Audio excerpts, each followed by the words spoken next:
It's August 21st. We're staring at the 2006 Wolf pumpkin and plant.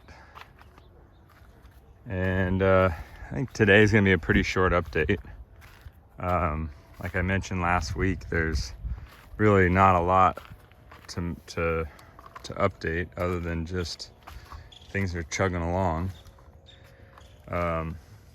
Really the only thing going on with this pumpkin that's new, and maybe I even mentioned it last week, is just some stress cracking along the blossom end, which is making me nervous, but so far so good.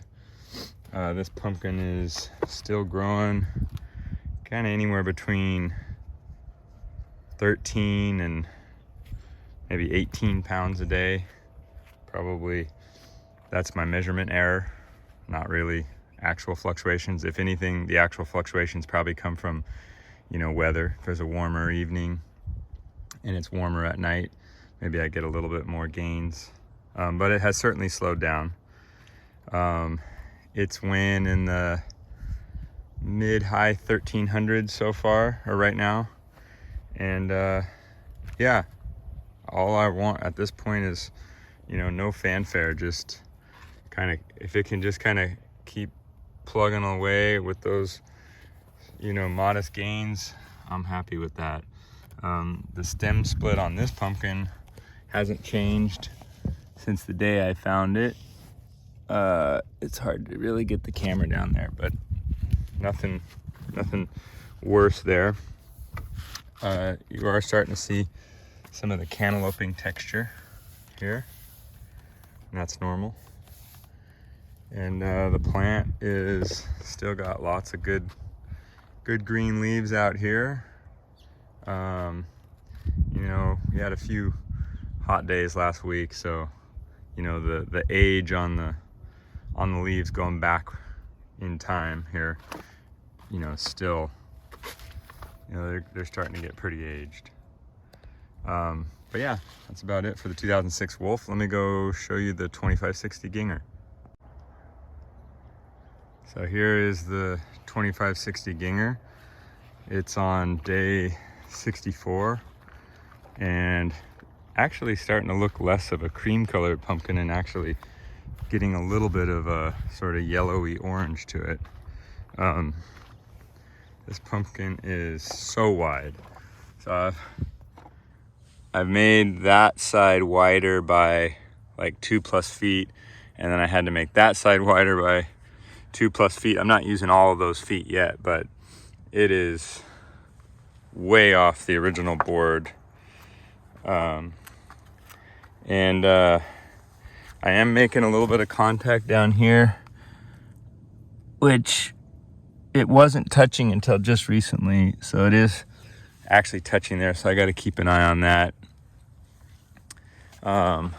Growing in the around low 30s a day still, and it's weighing or estimating or taping with the tape measure about 1,730 pounds. Had to move it yesterday, so we got a little bit of room now, and everything looks really great on the stem on this side. Stem isn't big, but everything's really looks smooth, no cracking or anything. Skin is still really smooth on this pumpkin. It's kind of like still like a baby. So yeah, this thing is continuing to impress me.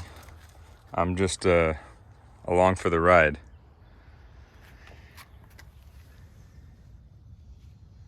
All right, so I'll take you over to patch one. Actually, a video I took a few days ago.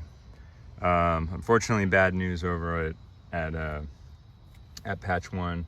I lost the 2245 due to that stem split. It just ended up going all the way into the cavity. So I'll show you what I found there. The pumpkin's still growing, but it will not be eligible for a weigh off. And unfortunately, unless these two pumpkins are really big, I probably am not eligible for the goal that I had set out this year of the 4,300 pounds, 3 pumpkins, 3 weigh offs. I do have the one pumpkin that's still, around 500 pounds or something like that. and technically still growing. So if these are really big and that pumpkin makes it to the end, I guess I still have a off chance, but we'll have to see. So the 2245 stem split, unfortunately, isn't just a stem split. If you go down inside the cavity, I can see an opening into the pumpkin cavity. So this is a game over for this pumpkin, I'm sad to say. I did the surgery anyway, added a relief cut on the stem and a cross cut up here. I might try and silicone the hole just to see how big we can get the pumpkin and maybe save some seeds from it, because it is a really beautiful color. But unfortunately, I don't think it was, the stem split was a symptom or a sign of it, but internally it looks like it just tore open, into the cavity on the inside, in that section where it's not supposed to be open to the outside. So, man, that's a bummer, because that probably takes me out of the running for my goal of 3 pumpkins totaling to 4,300 pounds. Like I mentioned last week, this 2266 will keep limping along, but the other 2 pumpkins of the 3 would have to be pretty darn big for this one to be enough. But I won't give up on it. I'll keep pushing it along.